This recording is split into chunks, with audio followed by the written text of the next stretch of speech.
Welcome to an introduction to chemistry brought to you by Parkbench Tutors.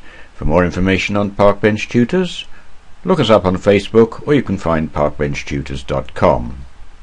In this short podcast, this is a support tutorial and we shall be dealing with phase changes. We should remind you it's a support tutorial, it's not a teaching one. So we're just going to run over some ideas. We'll start with solubility. So common substances that dissolve in water means that water is referred to as a universal solvent because so many common substances will dissolve in it. And the property is called solubility. When you get no more solute dissolving in a solvent, then a solution is said to be saturated. The graph of temperature against solubility is a solubility curve. And solubility curves can be used to determine how much solute you need to add to get a saturated solution. We measure solubility in terms of grams per litre or grams per 100 milliliter, so you need to look carefully at the axis of a graph to make quite sure which units are in fact being used. So let's recap that. You dissolve something in water. Water is the solvent. Whatever you dissolve in it is called the solute. And the property of dissolving is called solubility, and when no more solute dissolves, then the solution is said to be saturated. If you plot a graph of temperature against solubility, you get a solubility curve, and those curves can be used for determining how much you need to make a saturated solution. There can be two units. You can use grams per litre or grams per 100 milliliter. Take care so that you know what you're actually using if you are trying to read a graph. Right, what other features do we have here? How do we know whether something's soluble or not? Well, there are some general rules here.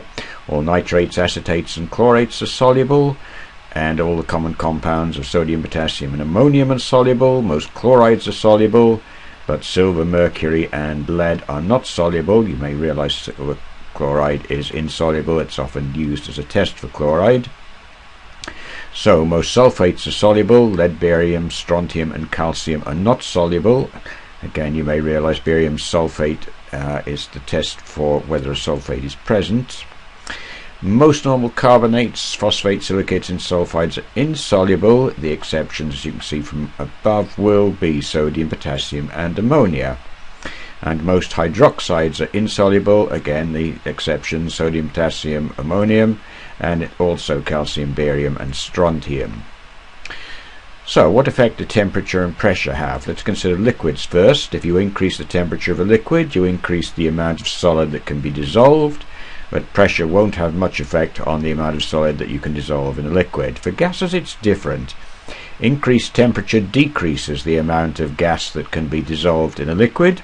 Try putting a can of Coke outside on a hot day and opening it and you'll find it'll fizz all over the place. So solubility also varies with pressure. So the solubility of gas is directly proportional to the pressure. So the greater the pressure, the more gas can be dissolved. What about the rate of solubility? In other words, how quickly can the substance dissolve? Well, there are some things we can do to speed up dissolving a substance, so that pulverizing or banging it down so that you've got an increase in surface area will make it dissolve much faster. Stirring does as well, the explanation being it brings the solute into contact with the solvent that much faster. And heating also makes things dissolve faster because it increases the molecular movement. So it increases the rate of dissolving through convection currents. Solutes that are ionic or polar tend to dissolve in polar solvents.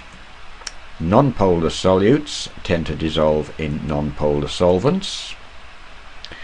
If you take sugar and alcohol, they are examples of polar molecules. Their solute particles are molecules. They don't ionize when they dissolve. Acetic acid is an interesting one because it's a polar molecule and it forms in fact a mixture of molecules and ions when it dissolves. In contrast, hydrogen chloride is an example of a polar molecule that becomes completely ionic in solution. Right, what happens when you try and dissolve something? Well, the water molecules have to break down whatever forces there are that hold molecules of solute together. So a sugar molecule is in solution when it's surrounded by water molecules. Ionic crystals, they're different. The water molecule, being polar, surrounds the ion. and it's the dipole property of water, which refers to its polar nature. Remember, part of the water molecule is, if you like, slightly positive charged, part is negatively, so when an ion is surrounded, it's then referred to as a hydrated ion. You may sometimes notice when you try and dissolve something in water that it becomes very hot, because water can become hot when you put something in it. This applies to ionic substances, and the action here is referred to as exothermic. It gives out heat.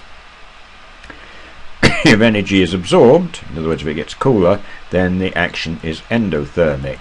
Okay, what's a hydrated ion? You can see here we have a mixture of sodium ions and chlorine ions. That's part of our lattice, if you like. Put them in water and the sodium ions become surrounded by water, as do the chlorine ones. And note, the sodium being a positive ion, it's the negative side of the water that it's attracted to, and similarly the opposite will apply for the chloride. If you mix liquids, if they will mix together easily, they're miscible. If they don't mix, in other words, if they separate into two layers, like oil and water, then they're said to be immiscible. Two liquids that would mix together easily are ethanol and water. If you get two liquid metals and you have them mixed together, you let them cool and you get a solid that's actually a mixture of those metals, and that solid is called an alloy. Right. When do we know what sort of mixture we've got? Well, it's about the size of the particle. If the particle is extremely small, then you've got a solution.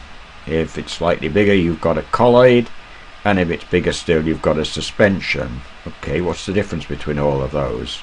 Well, if it's in solution as a particle, then you can't see the individual particles, and they don't settle.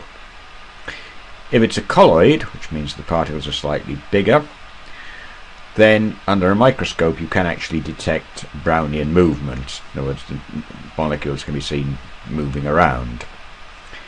And colloid particles do not pass through fine membranes. If it's suspension, well, the particles are bigger, and if you leave them or let them stand, they will eventually settle to the bottom. Okay, so we recap that. In a solution, the particles can't be seen. In a colloid, the particles can be seen, they show Brownian movement, and in the suspension the particles are bigger, and if you leave them to stand they will settle. What terms do we use for concentration? If something's dilute, it means you've got a large amount of solute, a small amount of solute in a large amount of solvent. Obviously concentrated is the opposite of that, a large amount of solute in a small amount of solvent. If something is saturated, it means that the solution holds all that it can at that temperature, and if it's unsaturated, it means you can still add some more solute at that temperature. Sometimes if you take a saturated solution and you cool it carefully, then it doesn't come out of solution, and we say that the solution then is supersaturated. You may see the term percentage concentration. This is simply the number of grams of solute divided by the number of grams of solution multiplied by 100 to give you the percentage. And finally, the term specific gravity refers to the ratio of the mass of a substance to the mass of an equal volume of water. And specific gravity was once referred to as relative density. You may still find the term relative density used. It's a comparison basically to the mass of water.